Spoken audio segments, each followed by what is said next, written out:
आप सभी मित्रों का ऑल हिंदी तैयारी मंच पर स्वागत है। आज हम लोग पढ़ेंगे परीक्षा गुरु उपन्यास,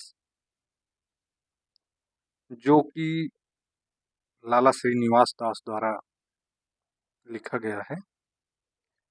यह हिंदी का प्रथम मौलिक उपन्यास है और अंग्रेजी ढंग का भी प्रथम मौलिक उपन्यास है। मित्रों, इस उपन्यास की विशेषता है कि यह उपन्यास एक रईस व्यक्ति के ऊपर लिखा गया है और उसके कुछ चापलूस मित्र होते हैं, खुशामदी होते हैं, उसी का खाते हैं और उसको सही मार्ग नहीं दिखाते हैं। उन्हीं के ऊपर लिखा गया है। और एक इनमें लाला ब्रज किशोर जो हैं, उनके एक मित्र होते हैं, मदन मोहन के मित्र हैं लाला ब्रज किशोर, जो वकील होते हैं और इनके अच्छे मित्र होते हैं, उनकी बहुत सहायता करते हैं। तो मित्रों, आइए हम इस उपन्यास को पढ़ेंगे। पहले हम इसकी भूमिका को देखेंगे, फिर आगे इनमें कितने प्रकरण हैं, कब लिखा गया है और इनकी कथोपकथन क्या है, सारी बातें जानेंगे। चलिए शुरू करते हैं। परीक्षा गुरु 1882 ईस्वी में लिखा गया है। हिंदी का सर्वप्रथम मौलिक उपन्यास है। लेखक लाला श्रीनिवास दास। मित्रों, हमारे चैनल का नाम ऑल हिंदी तैयारी मंच 101 है। आप सब चैनल को लाइक करिए, सब्सक्राइब करिए, शेयर करिए। वीडियो अगर अच्छी लगे तो लाइक करिएगा। ठीक है, आगे देखिए भूमिका में क्या कहते हैं कि अब तक नागरी और उर्दू भाषा में, नागरी माने देवनागरी, अब तक नागरी और उर्दू भाषा में अनेक तरह की अच्छी अच्छी पुस्तकें तैयार हो चुकी हैं। मित्रों, एक चीज और बताना चाहते हैं कि यह जो उपन्यास लिखा गया है, व्याकरण को लेकर और शब्दों को लेकर इसमें बहुत ज़्यादा त्रुटियां हैं, इसलिए भी ये पहला उपन्यास नहीं माना जाता है। ठीक है, तो इसको ध्यान दीजिएगा आप लोग।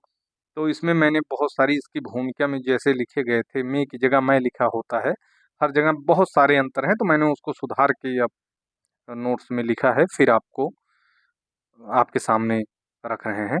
तो अब तक नागरी और उर्दू भाषा में अनेक तरह की अच्छी अच्छी पुस्तकें तैयार हो चुकी हैं, परंतु मेरी जान में इस रीति से कोई नहीं लिखी गई। मतलब लाला श्रीनिवास दास ही कह रहे हैं, उन्होंने ही लिखा है, इसलिए अपनी भाषा में यह नई चाल की पुस्तक होगी। मतलब ये अपनी भाषा में एक नई पुस्तक मानी जाएगी, जैसे इन्होंने लिखा है। परंतु नई चाल होने से ही कोई चीज़ अच्छी नहीं हो सकती। बिल्कुल सही बात है, उसमें गुण भी होने चाहिए, विशेषताएं भी तो होनी चाहिए। वही बात ये कह रहे हैं, नहीं हो सकती है, बल्कि साधारण रीति से तो नई चाल में तरह तरह की भूल होने की संभावना रहती है और मुझको अपनी मंद बुद्धि से और भी अधिक भूल होने का भरोसा है। कह रहे हैं कि अपने आप को लाला श्रीनिवास दास मंद बुद्धि यहाँ पे कह रहे हैं, क्योंकि उनसे और भी भूल हो सकती है, ऐसा उन्होंने वो कह रहे हैं। इसलिए मैं अपनी अनेक तरह की भूलों से क्षमा मिलने का आधार केवल सज्जनों की कृपा दृष्टि पर रखता हूँ। कि जो सज्जन व्यक्ति हैं, पढ़े लिखे व्यक्ति हैं, वो चाह रहे हैं कि अगर मुझसे कहीं भी भूल हो जाए तो वो हमें क्षमा करेंगे। हाँ, आगे देखते हैं कि यह सच है कि नई चाल की चीज देखने को सबका जी ललचाता है, परंतु पुरानी रीत के मन में समाये रहने और नई रीत को मन लगाकर समझने में थोड़ी मेहनत होने से पहले पहल पढ़ने वाले का जी कुछ उलझने लगता है। तो इनका कहने का मतलब है कि जैसे बनी बनाई परिपाटी पर चलना एक साधारण सा काम है, कोई भी चल लेगा, लेकिन खुद बनाकर परिपाटी पर चलना बहुत कठिन है। तो वही बात यहाँ पे इन्होंने कह रहे हैं कि पुरानी चीज़ें जो हम बराबर देखते आए हैं वो हमको एक्सेप्ट करने में कोई दिक्कत नहीं है। लेकिन हम कोई नई चीज़ करेंगे तो उसमें हमको तमाम प्रकार की कठिनाइयाँ आ सकती हैं। ये लाला श्रीनिवास दास का कहने का मतलब है, उसका अर्थ है यही। ठीक है, आगे है, और मन उछट जाता है। मतलब उस चीज़ में आपका मन जो है नहीं लगता है। आप जो कोई नया काम करना चाहेंगे तो इसलिए इससे उसका हाल समझ में आने के लिए मैं अपनी तरफ से कुछ खुलासा किया चाहता हूँ। इसमें आपको बताया कि बहुत सारी शब्द जो हैं सही तरीके से नहीं लिखे गए हैं। जैसे इससे देखिए यहाँ हो गया, खुलासा किया चाहता हूँ या करना चाहता हूँ, ये बताना चाह रहे हैं लाला श्रीनिवास दास। तो आगे कहते हैं, पहले तो पढ़ने वाले इस पुस्तक में सौदागर की दुकान का हाल पढ़ पढ़ते ही चकराएंगे। इसमें जो उपन्यास है, जहाँ से उपन्यास का मतलब आरंभ होता है, सौदागर की दुकान पहला प्रकरण है। इसमें टोटल 41 प्रकरण हैं इस उपन्यास में। यहीं से मतलब कहते हैं कि पहले तो पढ़ने वाले इस पुस्तक में सौदागर की दुकान का हाल पढ़ते ही चकराएंगे, क्योंकि अपनी भाषा में अब तक वार्ता रूपी जो पुस्तकें लिखी गई हैं उनमें अक्सर नायक नायिका वगैरह का हाल ठेठ से सिलसिलेवार अर्थात यथाक्रम लिखा गया है। जैसे कोई राजा, बादशाह, सेठ, साहूकार का लड़का था, उनके मन में इस बात से यह रुचि हुई और उसका यह परिणाम निकला। मित्रों, इसमें देखिए कहीं अगर शब्दों की हेर फेर आ जाए, कहीं शब्द गलत लिखा हो तो ये ना सोचिएगा कि मैंने उसको लिखा है। ऐसा ही हूबहू पुस्तक में लिखा गया है। ये पुस्तक में भूमिका में लिखी गई है, उसको मैं आप लोगों को बता रहा हूँ, और यहाँ से क्वेश्चन आ सकता है। आगे देखिए, ऐसा सिलसिला कुछ भी नहीं मालूम होता। लाला मदन मोहन एक अंग्रेजी सौदागर की दुकान में स्काब देख रहे होते हैं। स्काब मतलब एक प्रकार का, मतलब कांच का जो है खिलौना समझ लीजिए, या कोई शो पीस समझ लीजिए, जो देखने लायक अच्छा हो, कांच का बना हो। तो बस वही चीज देख रहे हैं कौन, मदन मोहन। अंग्रेजी भी इसमें उसमें गलत लिखा हुआ है, यहाँ पर सही कर दिए हैं। तो देख रहे हैं, लाला ब्रजकिशोर, मुंशी चुन्नीलाल और मास्टर शंभू दयाल, वैसे शंभू दयाल होना चाहिए था लेकिन किताब में ही शंभू दयाल लिखा हुआ है, उनके साथ हैं। तो मतलब जब लाला मदन मोहन एक अंग्रेजी सौदागर की दुकान में अस्काब देख रहे हैं, लाला ब्रजकिशोर, मुंशी चुन्नीलाल और मास्टर शंभू दयाल उनके साथ हैं। इनमें मदन मोहन कौन, ब्रजकिशोर कौन, चुन्नीलाल कौन और शंभू दयाल कौन है? इनका स्वभाव कैसा है, परस्पर संबंध कैसा है, हरेक की हालत क्या है, यहाँ इस समय किस लिए इकट्ठे हुए हैं, यह बातें पहले से कुछ भी नहीं जताई गई। हाँ, पढ़ने वाले धैर्य से सब पुस्तक पढ़ लेंगे तो अपने अपने मौके पर सब भेद खुलता चला जाएगा। इनका कहने का मतलब है, अगर धैर्य पूर्वक इस किताब को आप पढ़ रहे हो तो जैसे जैसे आप किताब को पढ़ते जाएंगे वैसे वैसे इसके अंदर की जो भेद हैं, जो पोल है, वो खुलते जाएंगे, यथाक्रम आगे बढ़ते जाएंगे। आपको फिर ये उपन्यास समझ समझ में आ जाएगा। लेकिन इसके लिए आपको धैर्य बनाकर पढ़ने की आवश्यकता है। ये कौन लिख रहे हैं? लाला ब्रजकिशोर लिख रहे हैं। हाँ, ओ लाला श्रीनिवास दास लिख रहे हैं, सॉरी। तो अपने मौके पर सब भेद खुलता चला जाएगा, और यदि आदि से अंत तक सब मेल मिल जाएगा। परंतु जो साहब इतना धैर्य न रखेंगे वह इसका मतलब भी नहीं समझ सकेंगे। तो मित्रों, ये भूमिका लाला श्रीनिवास दास की ही द्वारा लिखी गई थी। आगे हम लोग देखते हैं कि आचार्य रामचंद्र शुक्ल ने परीक्षा गुरु को हिंदी का प्रथम उपन्यास माना है? यह हिंदी साहित्य के इतिहास में मिलता है। आचार्य रामचंद्र शुक्ल ने परीक्षा गुरु को हिंदी साहित्य का प्रथम उपन्यास माना है। परीक्षा गुरु को हिंदी का प्रथम उपन्यास माना है। कई बार पूछा गया, आप लोग लिख लीजिए या सबको पता ही होगा। आचार्य शुक्ल ने परीक्षा गुरु को हिंदी का प्रथम उपन्यास माना है। आगे, यह अंग्रेजी ढंग का प्रथम उपन्यास है। बार बार पूछा जाता है कि अंग्रेजी ढंग का लिखा गया प्रथम उपन्यास कौन सा है? तो परीक्षा गुरु। ठीक, सन कितना है? 1882। हाँ, इसे मील का पत्थर भी कहा जाता है। नोट करते जाइए, बहुत मोस्ट है। यह मध्यवर्गीय जीवन से संबंधित एक सामाजिक उपन्यास है। यह सामाजिक उपन्यास है भाई, क्योंकि समाज के लोग हैं, हर जगह समाज की ही चर्चाएं होती हैं। समाज में रहकर ही यह उपन्यास लिखा भी गया है और इसमें सामाजिक वर्णन भी है। इसमें दिल्ली के एक बिगड़े रईस मदन मोहन के उद्धार की कथा का चित्रण है। देख लीजिए। हाँ, दिल्ली के एक रईस हैं जो बिगड़ गए हैं, एक प्रकार से कह लीजिए अपने मित्रों की संगत की वजह से। तो उन्हीं का इसमें चित्रण किया गया है, उनका उद्धार कैसे होता है और उद्धार किसके द्वारा होता है। इसमें जो ब्रजकिशोर नाम के एक पात्र होते हैं, वकील साहब, उन्हीं के द्वारा इनका उद्धार किया जाता है। वही इनको बचाते हैं, जेल से छुड़वाते हैं, इनको सही मार्ग दिखाते हैं, सद्बुद्धि का ज्ञान कराते हैं। तो ब्रजकिशोर। परीक्षा गुरु उपदेश प्रधान उपन्यास है। इसमें नैतिक शिक्षा का उपदेश दिया गया है। परीक्षा गुरु उपदेश प्रधान उपन्यास है। ठीक है, इसमें नैतिक शिक्षा का उपदेश दिया गया है।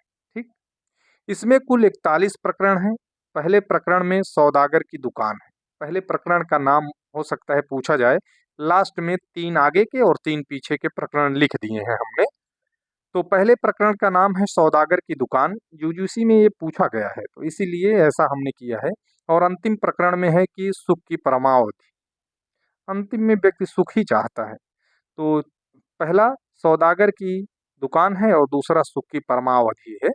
तो आगे देखिए, पात्र हैं। पात्रों में मदन मोहन है, इस उपन्यास के नायक हैं।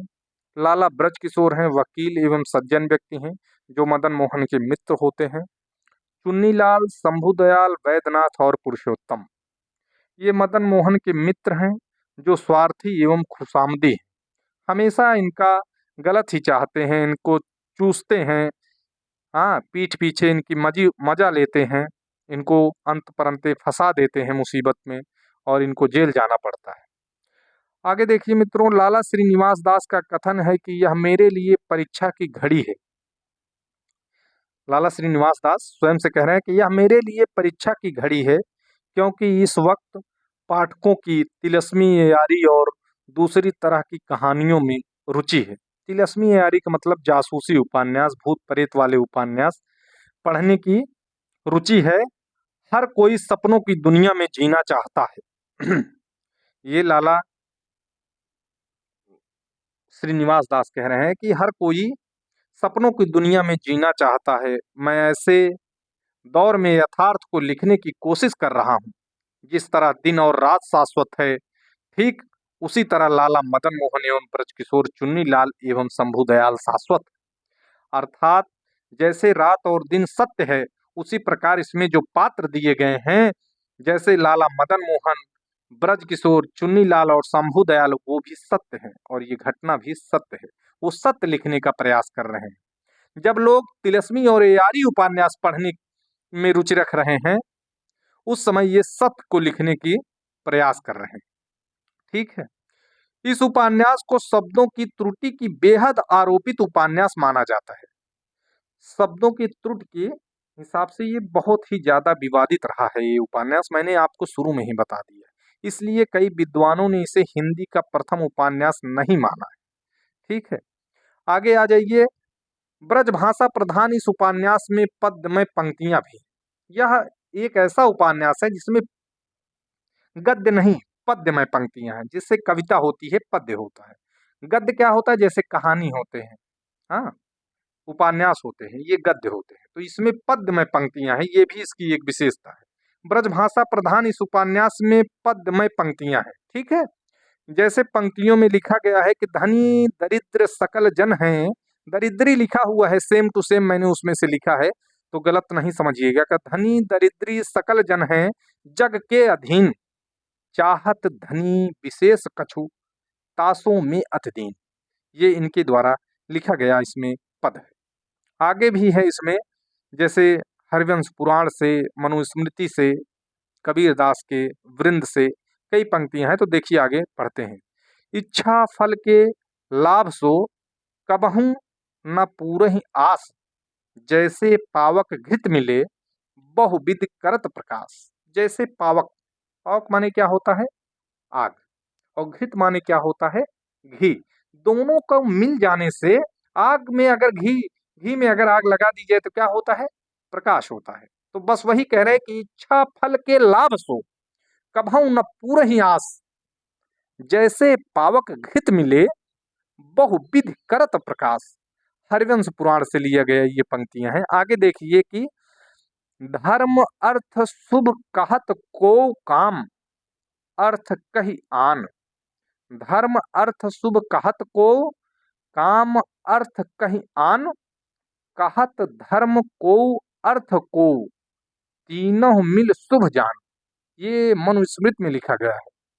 हाँ, को आगे कबीर की एक पंक्तियां हैं कि कैसे साधे सब सधे, एक एक है तो एक साधे सब सधे, सब साधे सब जाहि।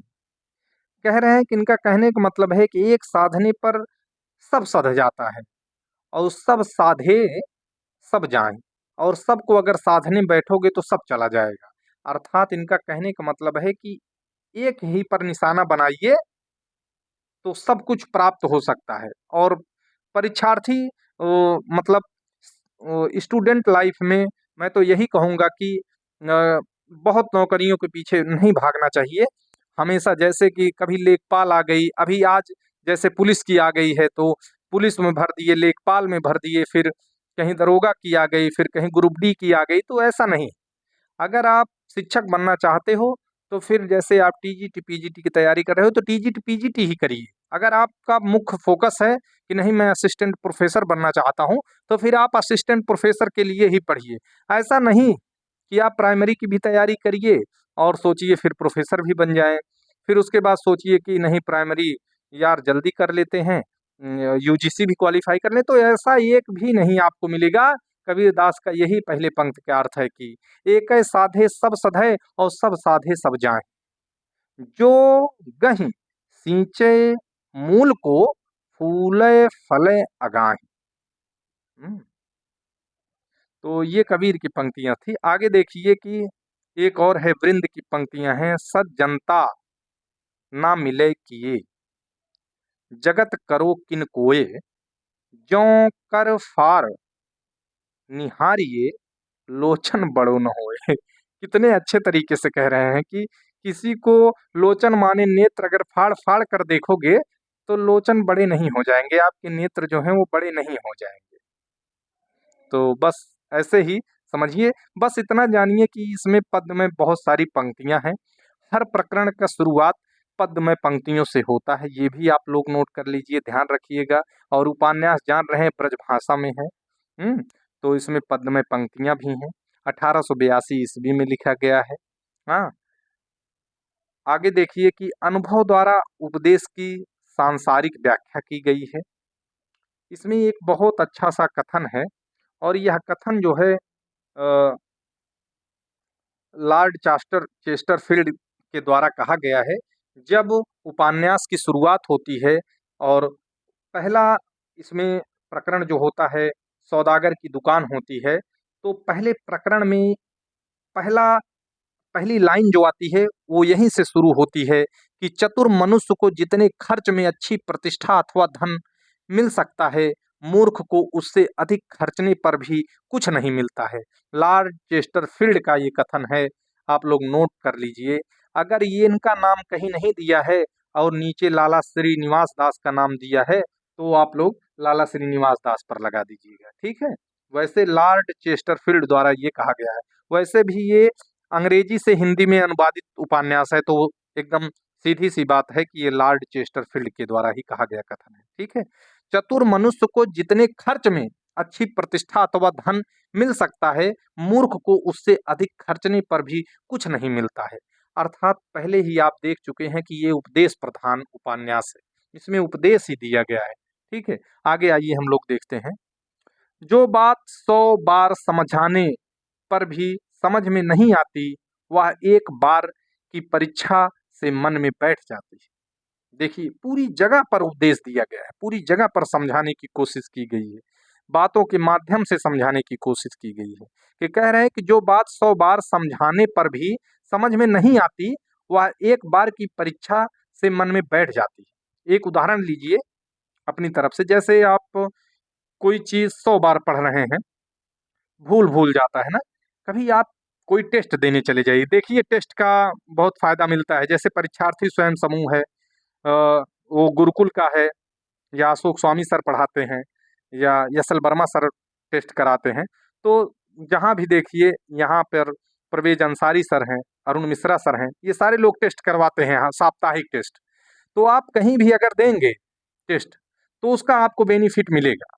वैसे एक ही क्वेश्चन को 100 बार पढ़ेंगे नहीं ध्यान में आएगा, क्योंकि और भी सारी चीज़ें, लेकिन जब वो किसी पेपर में किसी जगह पर आप पढ़ेंगे ना, फिर वो एक ही बार में दिमाग में बैठ जाएगा। वही यहाँ पर ये कहे हैं कि जो बात 100 बार समझाने पर भी समझ में नहीं आती, वह एक बार की परीक्षा में मन में बैठ जाती है। जानते हैं?